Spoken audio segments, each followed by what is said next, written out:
Hey! Today I'm going to show you 3 of the best places where you can add a cut into your Irish fiddle tunes. Before we get started, make sure you hit the subscribe button as well as the bell icon so you can get notified every time I post a new Irish fiddle tip.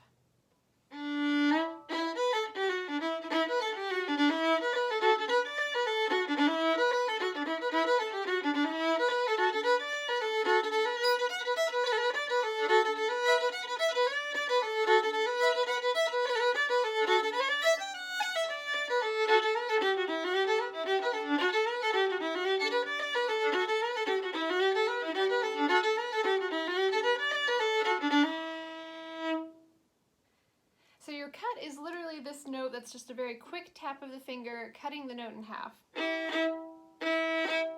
I like to use 3rd finger for open 1st, 2nd, and then 4th finger to cut 3rd finger. So that looks like this.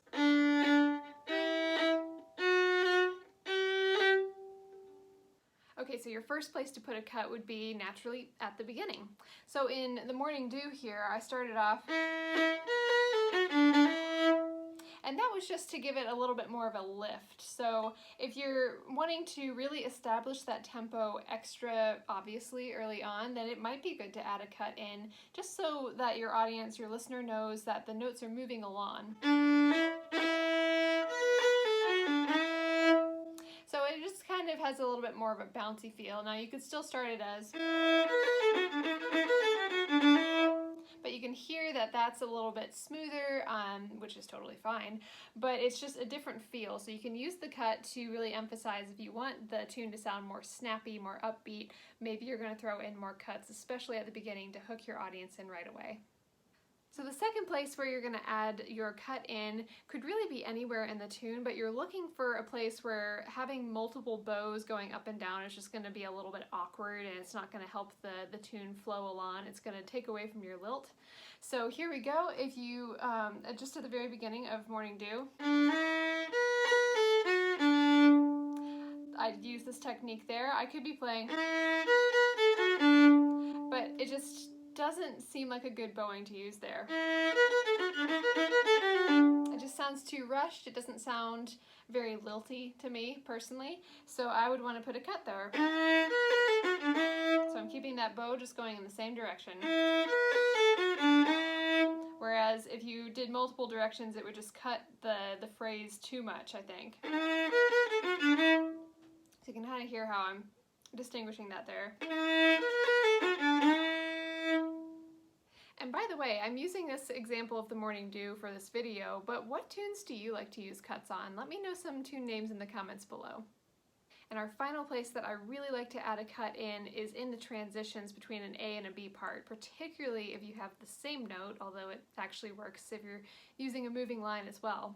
Now, I couldn't think of a good place in the Morning Dew to describe this one, so I'm actually going to take another tune, Eleanor Keynes by Ed Reevy, and I'm going to play just the end of the B part for you and go into the A part so that you can hear where I'm using the cut there.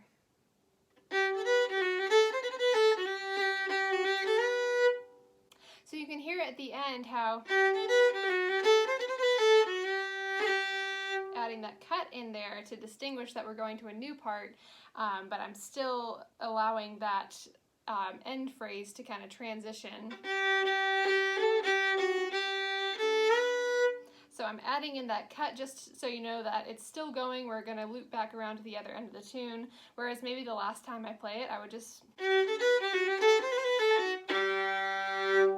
It's a lot more final, especially when you add in a drone below it, but it's just more final to have that pattern be unbroken by a cut. Now, if you're curious to learn more about cuts and other Irish fiddle ornamentation, you can find a whole section of this all about ornamentation in my free Fiddle Tip Vault, which is linked below this video. I include a ton of other quick tip videos like this one in the vault, and it's a great place for you to get all sorts of insight as you develop your unique fiddling sound. You can also check out this video where I explain how to do an Irish roll on the fiddle. So thank you so much for watching. Be sure to subscribe to this channel and hit that bell icon for notifications so you get notified when I post my next fiddle tip.